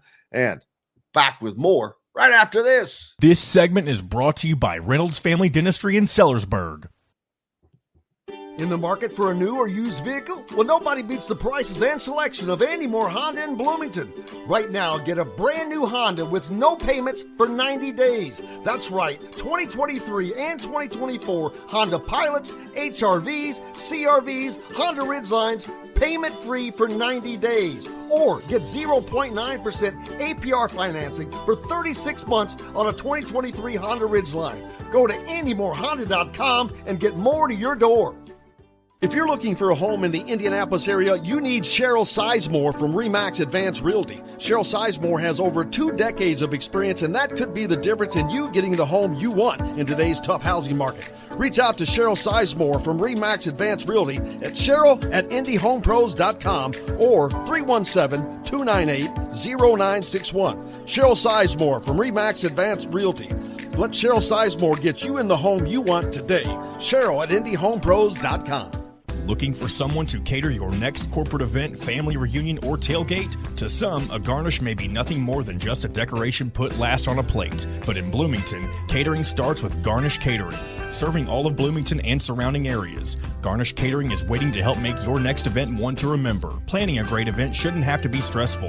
Whether we quote you just for catering or a total event package, you can trust that you're making the right choice with Garnish Catering. Visit garnishcatering.com. That's garnishcatering.com. Garnish Catering is a proud partner of Wow Food Group. Whether it's a night out with the family, after work with colleagues, or catching the game with friends, Bubba's 33 is the place for you. Bubba's 33 offers a mouth-watering menu of selections that are all made from scratch every day. The portions are big, but the prices are small. And with over 50 big screen TVs, you'll never miss the big game. Bubba's 33, pizza, burgers, beer. Country living is just a swing away. It can be hard to find the exact home that fits your family's needs, so there couldn't be a better time to build a new home with Property Shore Construction. Now building exclusively south of Bloomington within the Stonecrest Golf community. Choose from one of the gorgeous Stonecrest Signature Series house plans. We have several lots available with scenic views of the golf course. Contact Amy Rhoda with Revesco Real Estate for additional information. 812-583-0919 or go to mystonecrestliving.com. That's mystonecrestliving.com for more details. Enjoy healthy, delicious meals at home without the hassle with the Fresh Fork. Chef-curated, ready-made meals delivered right to your doorstep. Proudly fueling IU athletes and now available to you with a menu that's always fresh and diverse, from hearty proteins to fresh salads. The Fresh Fork empowers you to make better food choices without compromising. Let the Fresh Fork help transform your lifestyle for a healthier way of living today at thefreshforkonline.com. Use promo code RADIO20 and get $20 off your first order. Welcome back to Indiana Sports Beat Radio, brought to you by Hard Truth Distilling Company and Andy Moore Honda Bloomington.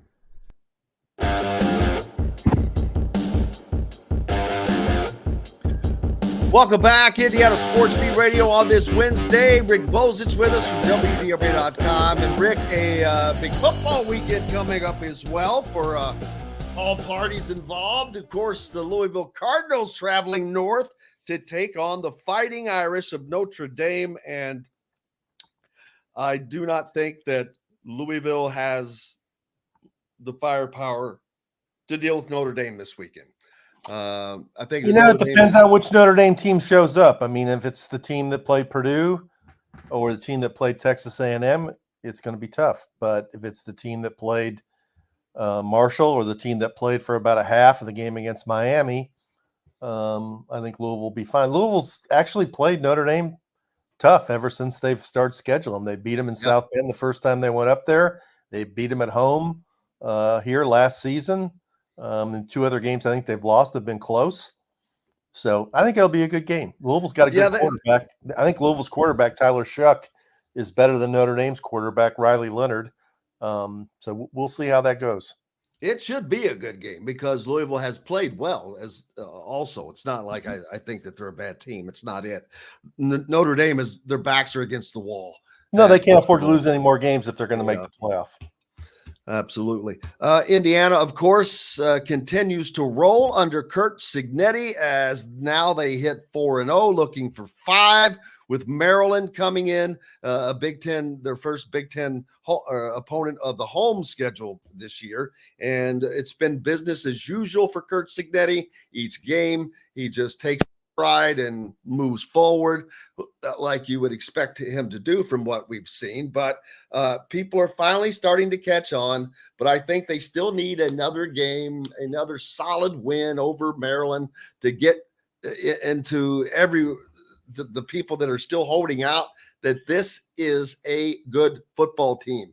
If you look at the metrics, man, they're up there with some big names. Ole Miss, Tennessee, teams like that as far as offense and defense, what they're doing. They have not played, obviously, a very tough schedule yet. But if you're doing it against everybody consistently, that's the first good sign. And there's nothing that I expect to see them slow down this weekend, save for the rain, Rick. Yeah, I agree with you. I mean, the schedule hasn't been the toughest, but they played about as well as you can play against it. And the fact that they went out and beat UCLA the way they did, and then UCLA went to Baton Rouge and played LSU tough for about 2.5 quarters was a good sign. No turnovers is a great sign. The balance between the running and the passing a game is a great sign. Very few, if any, drop passes. I thought I read somewhere they haven't had any drop passes. Is that right? I thought I read that, but Indiana, yeah. They have no turnovers, no interceptions, no fumbles. Okay. Yeah. Okay. So Maryland's a team that's, scored a lot of points on in the last few years and beaten them. A couple of the games were close. Last year wasn't. It's a good measuring stick game. If you're going to move up in the Big Ten to the next tier, you got to beat Maryland at home. And if they do, then they're 5-0 with a chance to go to Northwestern. And that's not a great team. You win that game, come home and play Nebraska at 6-0. Now you're starting to become a little bit of a national story. And I think the crowd this weekend, I'm not sure how bad the weather forecast is. I haven't checked yet. I know that I'm coming. Should be close to 50,000, right?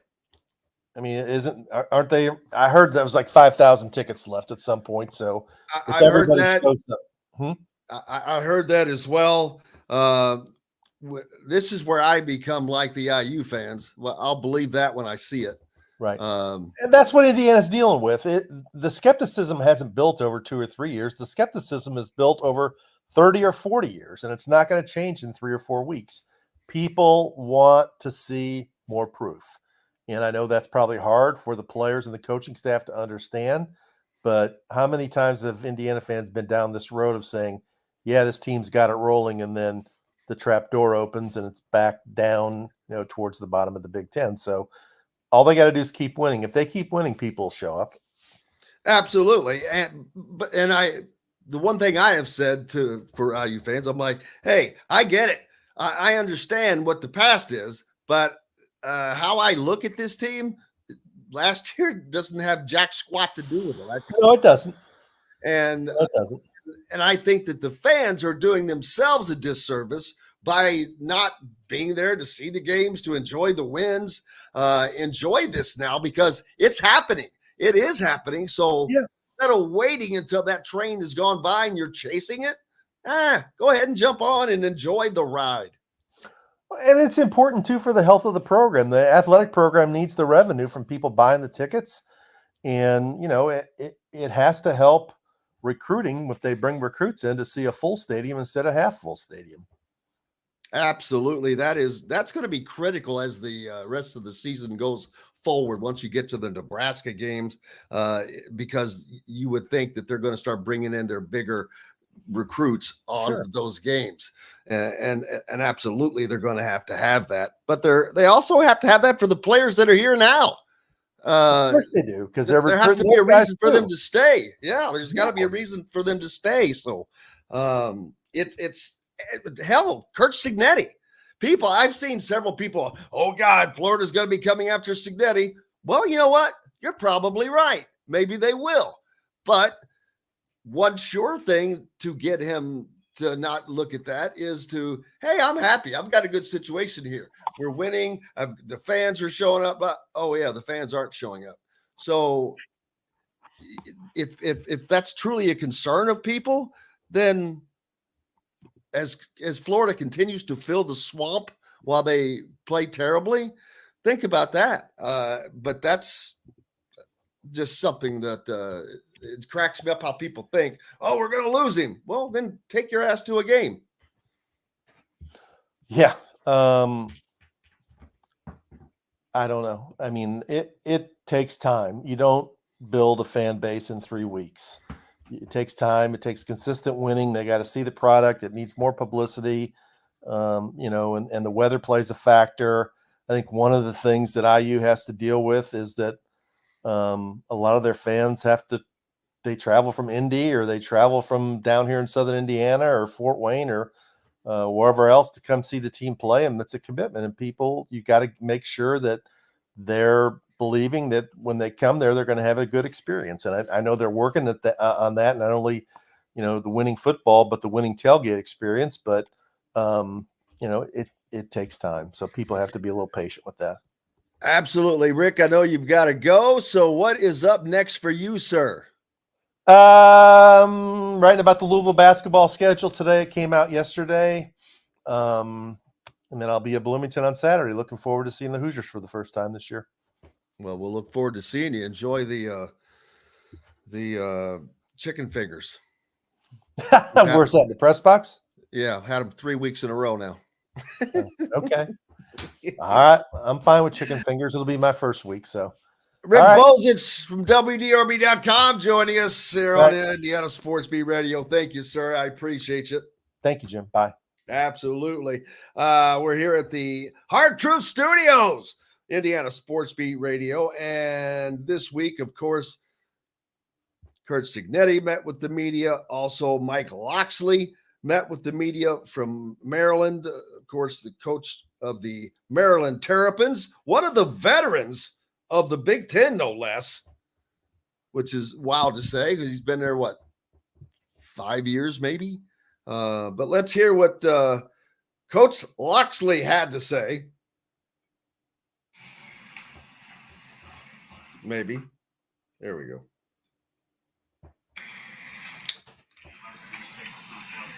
He's a slow speaker. Thanks. It's always good. Need some water. You gotta have some water. Yeah, I'm gonna try to do something a little differently. I'm not gonna do the police report and kind of go through last week and this week, but that's never a good sign. One, obviously, really happy with the win. As I told our team after the game, winning is nobody hard. cares about that. Production there, but as a coach, when you look at things, as I think of them on offense, man, I did not expect him to start out talking about referring to the police report. That can't be a good sign for Maryland. What the hell is that about? What's your relationship like with Johnny Holiday? I know you guys obviously do.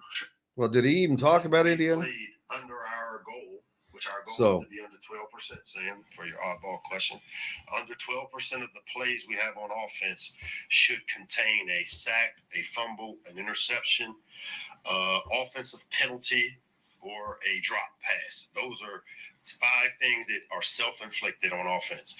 And so if, you take the number of plays we get, which we try to get 80, if that 12% margin, if you're under 12% of those plays containing one of those 5 self-inflicted wounds, based on Ralph Friedgen's formula, and that's the way I first learned it in 2001, you win 90% of the games because you're not beating yourself. And to me, that's where every game this year we've been under the 12% threshold. And I can tell you, I don't think there's been a run like that here. And those are little hidden things that, now Sam has learned some stuff. He's going to use it against me 4 games later, right? You're going to be figuring out margin. Well, that's kind of unique to hear because that exactly goes to Curt Cignetti as I talk about his attention to detail. One of the major differences for this Indiana program this year is attention to detail, doing everything, doing it well, doing it correctly, and doing it consistently. In Curt Cignetti's words, playing to the standard, which is what they have been doing for most of the time, and they have to continue to do that. Maryland has not done that quite as well as Indiana has done, but as you can see that's where they're trying to head to. Again, it's you've got to look at the weather this weekend. Indiana has got a stable of running backs, so that shouldn't be an issue. And the way they've used their passing game, they can just eviscerate people with the short yardage passing. Curtis Rourke, quick passes. The protection doesn't have to sustain as long, so we shall see about that. But didn't talk a lot about Indiana, which is kind of funny. So, but Curt Cignetti, he definitely has plenty to say. And I asked him earlier in this week what Maryland brings that they haven't seen this season. And he said, well, they've got potentially one of the best receiving core. They have the best receiving. Maryland has the best receiving core that Indiana will have seen up until this time. He said that they have the best quarterback that they will have seen up until this time. They have the best defensive line that Indiana will have seen up until this time. And therefore, it is the best team that they have seen up until this time. And so every time you step up in competition, the margins slide in. Indiana has done a great job managing turnovers this year. That has to continue. Staying healthy, always a crucial ingredient for any team, especially teams like Maryland, Indiana, who probably don't have the depth that some of the higher ranked teams do. But to battle with those guys, to be in the conversation at the end of the year that Indiana can be in, they're going to have to stay healthy and continue to not beat itself. I mean, you just heard Mike Loxley talking about that very thing. And that's, not only true, it's very similar in how Indiana approaches things, and Curt Cignetti approaches things. I think it's going to be interesting to see how the defense does this week. They have done an unbelievable job making halftime adjustments. They've allowed 1.5 points per game in the second half. Think about that over 4 games. I mean, I don't care. Everybody's played a kind of an easy schedule. Look at it. Who else is doing that? Who else is holding teams to 1.5 points per game in the second half and putting up 50 points per game on the scoreboard? That's what makes this team dangerous. That's what makes this team a threat to win every game they're going to play. And even Ohio State, I'm not saying they're a threat to win the game, but they will be a team that Ohio State will not sleep on. That I can guarantee you. Ryan Day will absolutely respect Indiana and Curt Cignetti when they arrive at the Horseshoe in Columbus, as they should, because if you don't, that's when you get upset. But Curt Cignetti is straightforward as always, but it's just business as usual. And speaking of Curt Cignetti, don't forget tomorrow night at Hoosier Hanks over off of College Mall Road, Inside Indiana Football with Curt Cignetti, hosted by the man, Dodd Fisher. I think I will be able to be there again. Yep. Fun time over there. Man, the food they've added some stuff. It's kicking it up. Good stuff. It's been fun dealing with Curt Cignetti in the pressers. I've got to be honest with you, because you never know kind of what you're going to get. I wish I had my question from the post-game presser after last week's win. It would take me too long to find it, but I know Zach Osterman put it out on a tweet. But I went through Indiana. I said, Curt, your offense has scored on 29 of your 38 possessions this season. That's remarkable. They're averaging 50 points a game. Remarkable. No turnovers. Remarkable. They're giving up less than 10 points a game overall and 1.5 points per game in the second half. I know that there's no satisfaction is not in a coach's lexicon. I know that they have to build the stance that we're not as good as we need to be. Got to move, got to get better. But would Curt Cignetti have taken that start? And he became the first coach in Indiana football history to start his tenure 4-0. If he had known about that prior to the season, would that have been a good start? Because it's hard to get Cignetti to say things like that, because he's trying to keep that mantra of one game at a time looking forward. But his response was, I'd say that's a pretty good start. I found that funny. He didn't want to give that acknowledgement, I think, because he wants to keep that edge. But at the same time, facts are the facts, and he knew that, and he was like, yeah, that is a good start. And it is. But they're not done, and they can't rest on their laurels, and they won't. Cignetti relishes this opportunity. He knows what is happening. He mentioned the fact that he's going to be the first coach to start 4-0 in their tenure on his radio show last week. He asked Don Fisher if he knew that. And of course, Don Fisher's reply was, yeah, I knew that. I've been here a while, which is also pretty hilarious. But he relishes this. He wants this attention, not from a selfish standpoint. He wants it for his program, because the program needs the attention, because they don't get that attention. At 4-0 right now, they're sitting at 27th in the AP top 25, while Boise State is 2-1 and ranked in the top 20. It's just perception, optics. So he knows the better the optics, the better his chances for his team to have a more successful season. They need the people to start respecting the program. They need to get ranked. They need to be as high as possible. They need to be in that conversation for the Big Ten championship, which, yes, that's nuts that just came out of my mouth, but it's a reality. But if you ask Curt Cignetti and his staff, we're not surprised. And they'll tell you that. And that's the truth. They're not, because that is all that they know. If it ain't broke, don't fix it. And apparently it ain't broke. The only thing that was broke was Indiana football, and it is on its way to being fixed.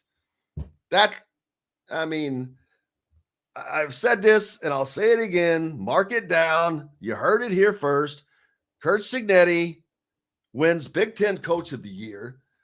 Curt Cignetti wins National Coach of the Year. Anything else will be a tragedy, because I think, in my opinion, of how things are going to go, that Indiana at worst is going to be 9-3 now, with the potential to be 11-1. At 9-3, he still deserves the Coach of the Year award. We're talking about a team that went 3-9. To reverse that record in a season? Ha! Are you nuts? They won one Big Ten game. They've already equaled that, and they've got a lot more to go. It's just going to be fun to see how it ends up, because I have to go. I'm gonna put out the power index today. I'm gonna have to go through there, and I'll have a better understanding of how many potential 11-1 teams we could have in the Big Ten. Because, like I said, there are going to be multiple. Ohio State, 11-1 or better. They could be 12-0. Penn State, they've got a very probable route to 11-1 record because of their schedule, apparently. I'll have to go back and look at that one. Oregon, I know, has a path to 11-1 because of their schedule. Let's see, who am I? USC's, they've got a tough route after losing at Michigan. Things just got tougher for them. Illinois, you cannot ignore the Fighting Illini, who are undefeated at 4-0 and coming off of a big-time win over a ranked Nebraska team in Lincoln. Big stuff. Lots of stuff coming up, man. It's going to be a fun time. And the announcement coming later today with Jalen Harrelson. And like I said, unfortunately, we'll find out. But the information that I'm getting from my sources is that things are trending in Notre Dame's way. Doesn't mean that's how it's going to be. I do not have a gauge on this, on this particular recruiting at all. But I think that whether Indiana gets Harrelson or not, it's going to be great for Micah Shrewsbury if he gets him. I still think that they end up with Braylon Mullins. We shall see. But if they end up with Braylon Mullins and Trent Sisley out of this class and then potential Eric Ribe, they're going to be just fine. They'll be just fine. I can't thank everybody enough for joining us, as always, here at the Hard Truth Studios. And again, make sure you're going out supporting our sponsors, whether it's Andy Moore Honda or the Hard Truth Distilling Company, located in Nashville, Indiana, in the heart of beautiful Brown County. It's the time of year to be there. Take a picture of yourself when you make a purchase of some Hard Truth products. Send it to me, and I'll put you in the hopper for to draw out some nice gifts. Big thanks to Dylan Sinn from the Fort Wayne Journal-Gazette, Kyle Neddenriep from the Indy Star, Rick Bozich from WDRB.com, and Trent Sisley from Montverde Academy. We're back tomorrow to do it again. Plenty to get on yet tomorrow. Coach Shannon will join us, Bob Kravitz, Rob Cassidy from Rivals.com, Chris Denary from the Pacers. Plenty to get to. Until then, I'm Jim Coyle. I will see you on the radio. Thanks for listening to Indiana Sports Beat Radio. Be sure to subscribe to our YouTube page for more clips and team coverage of Indiana basketball, football, and more. You can also find full episodes and tons of other content on thehoosier.com. We'll see you next time for another edition of Indiana Sports Beat Radio.